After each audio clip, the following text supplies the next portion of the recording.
I analyzed basketball and football games, and I had season tickets to the San Francisco 49er games, and I noticed that the quarterback would look one way and then a major fake the other way, and people would go that way and he'd throw it a third way.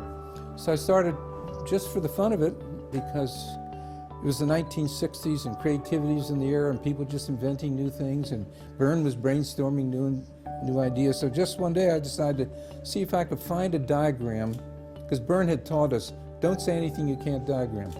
But I just happened to sit down with a pad of paper, and 30 pages later I had the triangle. Well, actually 29 pages later I had the triangle with the trickster at the top, as the trickster being the one that's pulling the switches and so forth.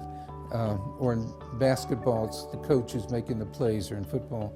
But then I made it simpler, because Byrne said, always apply Occam's razor. Just keep whittling down with a razor on any scientific idea until you get to the kernel, like equals MC squared or something.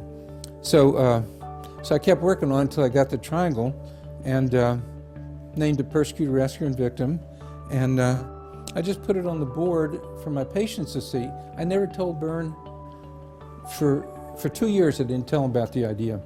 And when I showed it to him, he said, oh, write that up. People be quoting you for 200 years. I said, oh, well, okay. Well, it's been 50 years. But I applied his principles of don't say anything you can't diagram, and write it, and always apply Occam's razor. And then the last one is write it up in layman's language. And it just caught on. When you look at all three roles, then you understand everything better.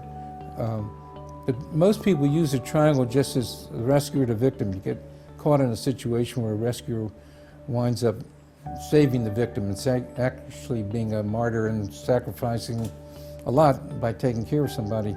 But that's just what you see on the surface, which is important. That's the way everyone uses it.